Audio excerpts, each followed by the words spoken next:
Hi darlings, welcome to Telugu van వాళ్ళ. నన్ను కుర్చీ తాత అంటారు. మడతపెట్టి కుర్చీ నేను కొడితే మళ్ళా 1 month బెడ్ రెస్ట్ ఒక్క నెల బెడ్ రెస్ట్ అట్లా ఉంటుంది మన షాట్. వీళ్ళ అభిమానానికి ధన్యుని. తెలుగు వ్యాన్ వాళ్ళ అమ్మ జజ్జరికా బింబిసారా చాలా మంచి పిల్లలు ఉన్నారు. వాస్తవంగా నేను వాళ్ళ బండ్లు బాపట్ల వెళ్తున్నా, వైజాగ్ మన ఆడికి పోదాం అన్నారు, గోవాకు వద్దన్నా. నా మాటిని బాపట్ల కనుక పోయేద్దాం పా తాత, అక్కడ చిన్న షూటింగ్ చేసుకుందాం అన్నారు. రైట్ అని పోతున్నా. నా నమ్మకమే నా ధైర్యం, వాళ్ళ నమ్మకమే నాకు నమ్మకం. వీళ్ళకి ఎంత నమ్మకం ఉంటే నన్ను బండ్లే కూర్చుండబెట్టుకుంటారు.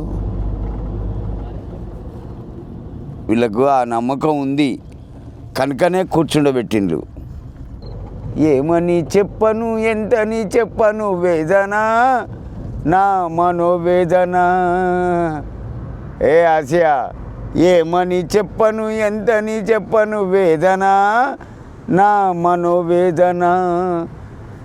మనసిచ్చా నీకు మనగడ లేదు నాకు, మనసిచ్చా నీకు మనగడ లేదు నాకు. మంచి మనిషివని నేను అనుకుంటే నన్ను వంచన చేసినావు. ఏమని చెప్పను, ఎంతని చెప్పను వేదన, నా మనోవేదన.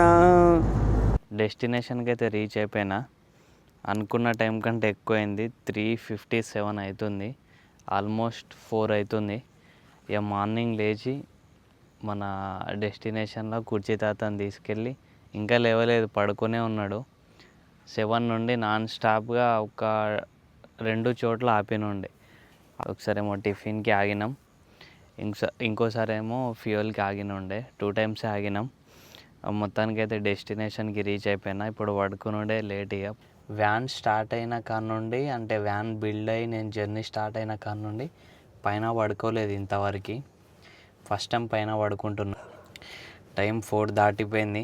పడుకుంటే ఇక మార్నింగ్ లేచిన వెంటనే మళ్ళా తాతతోని షూట్ ఉంటుంది, అందుకోసమే పడుకోవాలి. అంతే ఒక 2-3 hours పడుకుంటామేమో అంతే. ఈ 2-3 days నిద్ర ఉండదు, హెవీ డ్రైవింగ్, కొంచెం ఇబ్బందే ఉంటుంది. ఇక వీడియో షూట్కి వచ్చినాం కాబట్టి తట్టుకొని ముందుకు సాగాలి. Good night darlings, love you. ఇట్లా పడుకునుండేగా లేట్ అయిపోయింది నైట్ జర్నీకి. లోపల పడుకొని ఉన్నాడు కుర్చీ తాత. లేపి తీసుకెళ్ళి చూపెడతా ఇప్పుడు కుర్చీ తాతని.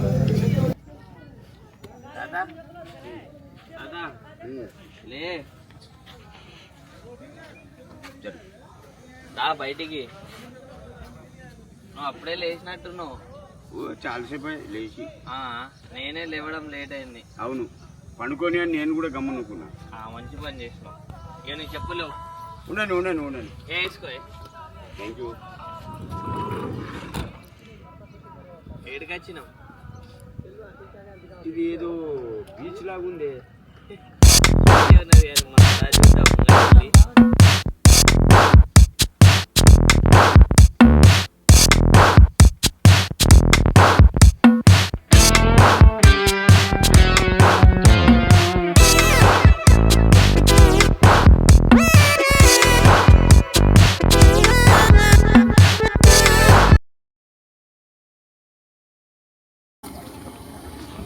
रेती है क्या? ये रेती नहीं मिलती मालूम. कब्जा అయితే గాన్పూడి కుర్చీ తాత ఉద్దేశం లేడు. అది నిందియానికే ఉన్నాడు. ప్రభుత్వానైనా జనాలకైనా ఎవడు అవి అన్యాయం చేస్తున్న జనాలకు నిలదీయనికే కుర్చీ తాత పుట్టిందే నిలదీయనికి.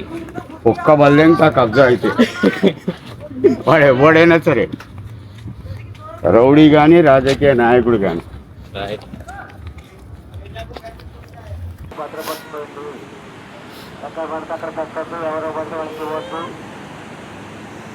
ప్రజెంట్ అయితే మనం సముద్రం దగ్గర ఉన్నాం కుర్చీ తాతతోని. ఏంటంటే ఇక్కడికి వచ్చి విజువల్ చూపెడదామని చెప్పేసి వచ్చినుండే ఇక్కడికి. దేకో నన్ను కుర్చీ తాత అంటారు. నేను ఇప్పుడు సముద్రం దగ్గర ఉన్నా. ఇక్కడ ఏంటంటే ఈ పిల్లల్ని ఎంకరేజ్ చేయండి. ఏంటంటే షాపింగ్ చేయాలి. ఏంటంటే ఒక డ్రెస్ కటింగ్ ఇంకా షూ అయినా చెప్పలైనా ఏదో ఒకటి ఇద్దామని చెప్పేసి ఫస్ట్ షాపింగ్కి వెళ్ళాలి. నేను కుర్చీ తాత షాపింగ్కి వెళ్ళి మళ్ళీ ఇక్కడ అసలు డైహార్డ్ ఫ్యాన్సే ఉన్నారు. మొత్తం ఆపేస్తారు ఎక్కడంటే అక్కడ ఇట్లా దాపెట్టుకొని తీసుకెళ్ళుడు అవుతుంది కుర్చీ తాతని. ఎక్కడ నుంచి వచ్చేదారా? హైదరాబాద్ నుంచి. మన బ్రో వాళ్ళు తీసుకొచ్చిరా అంటే ఫోటో చూసా లేదా వాళ్ళ ఇంటికి వెళ్ళి మాట్లాడి తీసుకొని వచ్చాను. ఇతను ఇంకో అవునవును వెరీ గుడ్ జాబ్.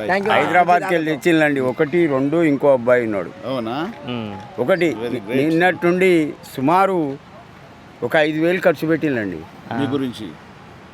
5,000 మాటలు కాదు. అవునవును. నేనంటే అందరికి ఇష్టం అండి. నేను ఎవరిని అరే అనా నన్ను ఎవరు అన్నారు.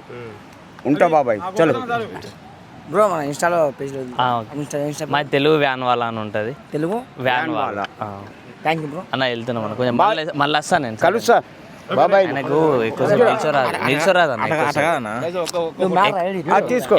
ఎక్కువసేపు నిల్చోరాదు. ఇక్కడనే తీసుకో. తెలిసిన తందే అది కరీంనగరే మాది.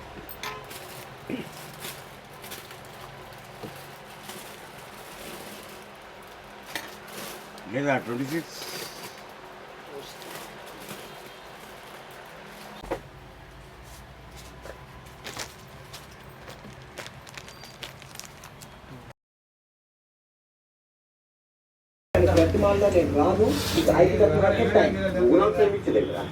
ఏదో నాకు ప్రత్యేకంగా నేను సహాయంగా మాత్రమే బయట ప్రపంచానికి తెలుసు.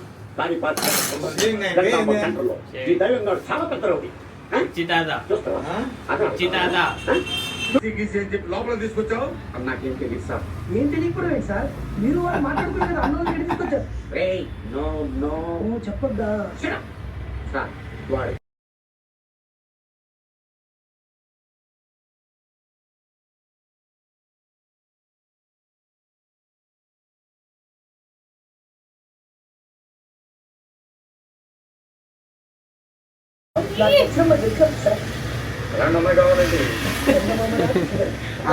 మాత్రమే కమలాలి. పనులు మయమైపోవాలి. దేశం వాళ్ళకి అర్థంగా కనబడుతుంది సార్. దేశం మీకు అర్థంగా కనబడట్లేదా? అందుకే మీరు ఉంటున్నారు సార్.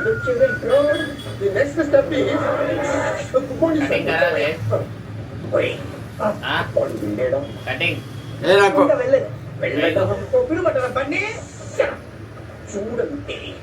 కటింగ్ నప్పవా షేవింగ్ బస్.